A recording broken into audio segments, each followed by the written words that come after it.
Outline of the Sutra on the Buddha of Infinite Life, the larger Sutra. The Sutra starts with the place where it was delivered by Shakyamuni Buddha, Vulture Peak in Rajagra, and a description of the audience, Section 1, with special emphasis on the qualities of the enlightened bodhisattvas who were present there, like Maitreya, Manjushri, Samantabhadra, etc. Section 2.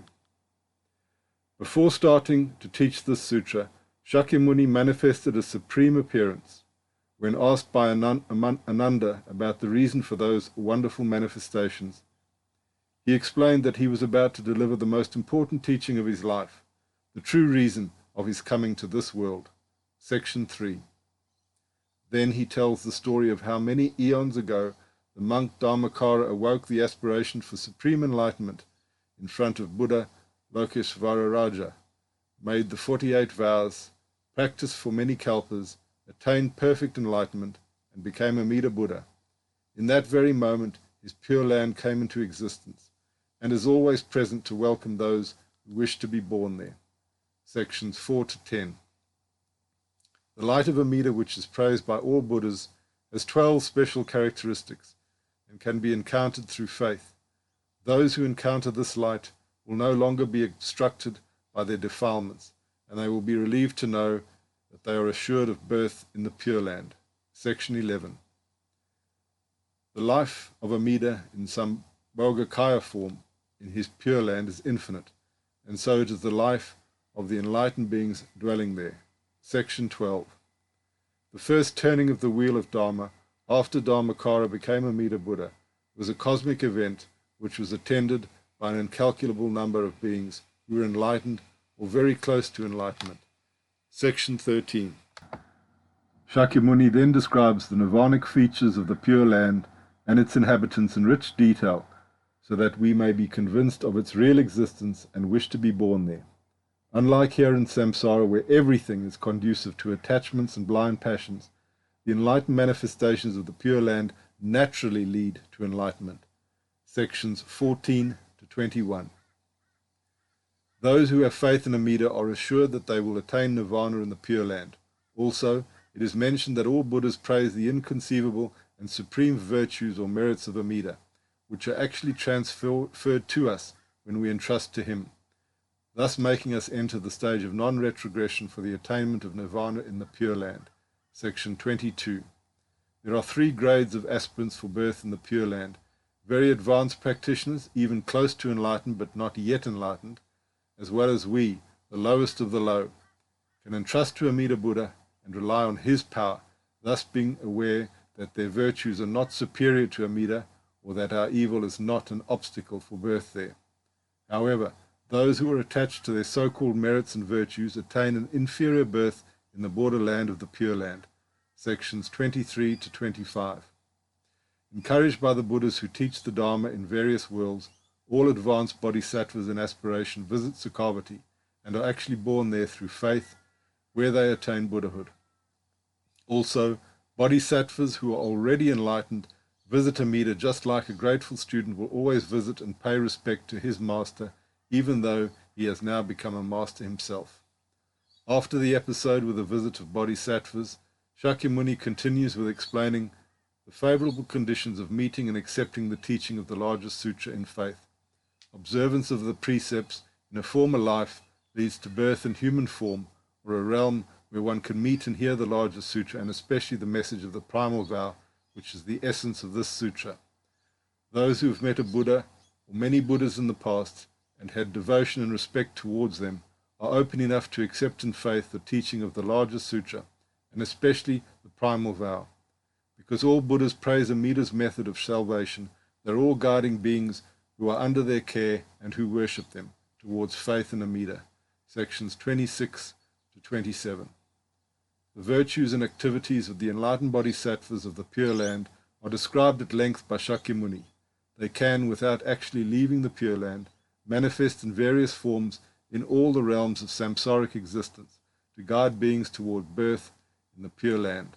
Because they are enlightened, they are not limited by anything in performing their compassionate activities, sections 28 to 30. Once they reach the enlightened environment of the Pure Land, the newborn see Amida, listen to his teaching, and attain perfect enlightenment. The perception of time is different here in the human plane of samsaric existence than time in the Pure Land. Thus, if here we need minutes or hours, days, months, and years to do various activities, in the Pure Land many things can be done at the same time.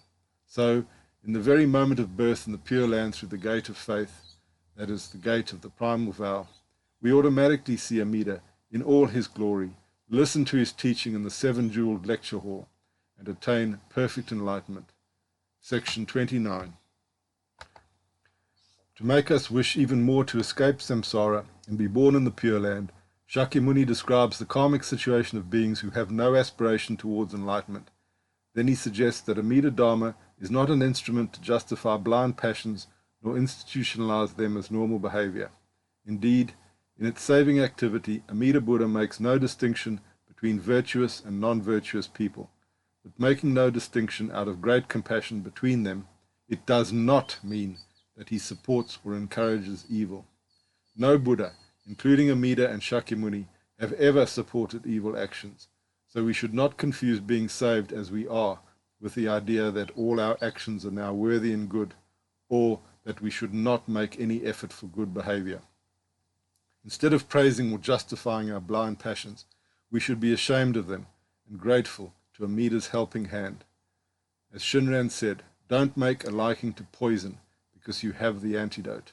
That is, try your best to abandon evil actions even if you are saved by Amida.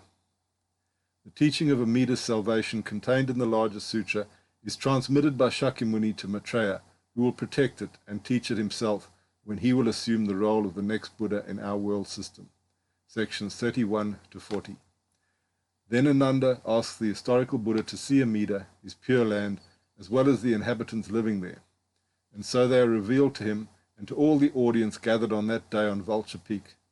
To emphasize the importance of this revelation, Shakyamuni asks Ananda and Maitreya to confirm what they saw, and Ananda does exactly that in the name of all those present. This is a crucial event in the larger sutra, which was done in order to make us accept Amida as a real enlightened person, and his Pure Land as a real enlightened place, where we should wish to be born after death. Sections 41 to 42. At the request of Maitreya, Shakyamuni explains the difference between the two types of beings born in the Pure Land. 1, those born in the embryonic state, and 2, those born by transformation. The people in the first category, that is, followers of the 19th and 20th vows, are those who, while focusing on Amida, still cling to their so-called merits and virtues, or mix Nembutsu with various practices not mentioned in the primal vow, etc. They are to be born in the borderland of the Pure Land in an unenlightened state of mind, and will spend some time there until they overcome their doubts and fully entrust to Amida.